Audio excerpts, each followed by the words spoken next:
کہ جو ایمان لا کے اچھے کام کرے گا اس کو بخشش اور اجر عظیم ملے گا، بہت بڑا انعام ملے گا۔ مثلاً آپ کے بچے ہیں، حالانکہ آپ ہی ان کو پڑھا رہے ہیں، فیس بھی آپ دے رہے ہیں، کتابیں بھی آپ دے رہے ہیں، کھلا پلا بھی آپ رہے ہیں، سب ان کی خدمت کر رہے ہیں، اور پھر اس کے بعد آپ کیا کہتے ہیں؟ اگر اچھے نمبر لائے تو تم کو انعام بھی دیں گے، انعام بھی آپ ہی دیں پھر۔ والذین کفروا وکذبوا، اور وہ لوگ جنہوں نے کفر کیا اور جھٹلایا بآیاتنا ہماری آیتوں کو، اولئک اصحاب الجحیم، یہی لوگ جہنم کے ساتھی ہیں۔ تو پھر اللہ کا حق بنتا ہے نا کہ ایسے لوگوں کو سزا بھی دے جو نہ مانے، سب کچھ اللہ سے لے کر پھر اسی کی بات نہیں مانتے، اسی کے بے وفا ہو جاتے ہیں۔ یا ایھا الذین آمنوا اذکروا نعمت اللہ علیکم، اے لوگو جو ایمان لائے ہو یاد کرو اللہ کی نعمت کو جو تم پر ہے۔ کون سی نعمت؟ سب سے پہلے تو نعمت اسلام، اور پھر ایک خاص موقع کی نعمت، اذ ہم قوم، جب ارادہ کیا تھا ایک قوم نے۔ ہم کا لفظ ہے میم، میم سے ہے جب کوئی ارادہ کرے اور کچھ وقت وہ ارادہ دل میں رہے، یعنی جب کوئی شخص ارادہ کرے اور کچھ وقت وہ ارادہ دل میں رکھے اور انسان اس کو عملی جامہ پہنانے کے لیے غور و فکر اور سوچ و بچار کرتا رہے تو اسے ہم کہا جاتا ہے۔ ہم کا کیا مطلب ہوتا ہے؟ ارادہ کرنا، لیکن کون سا ارادہ؟ جس کو انسان اپنے دل میں رکھ کے پھر سوچ بچار کرتا ہے، پلاننگ کرتا ہے۔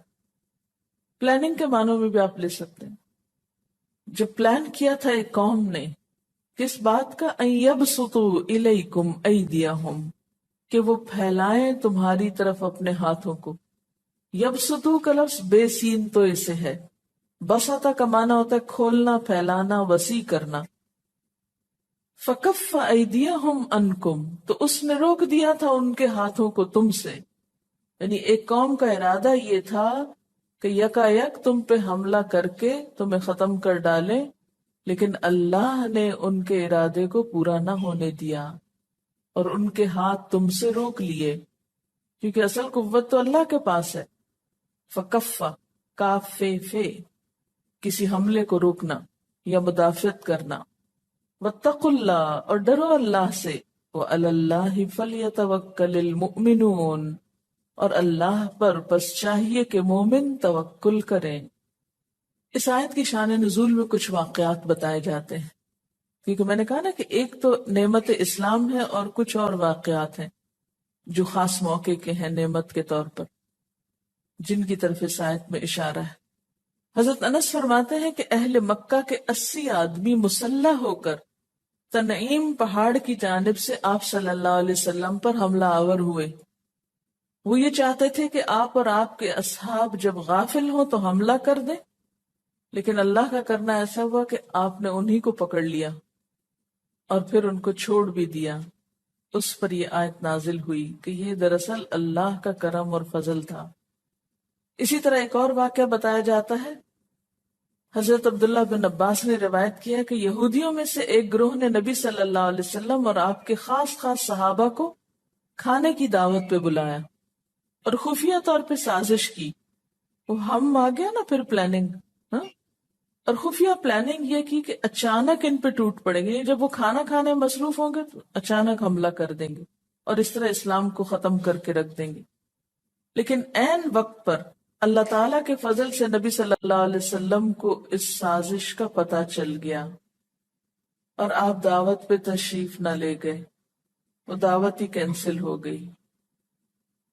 تو بات یہ ہے کہ اصل طاقت اور اختیار اس کے پاس ہے۔ یہ اللہ کی نعمت ہے کہ ایک قوم نے تمہاری طرف ہاتھ بڑھانے کا ارادہ کیا تو اللہ نے وہ ہاتھ روک دیے۔ تو پھر اصل بھروسہ تو انسان کو اللہ کی ذات پہ کرنا چاہیے۔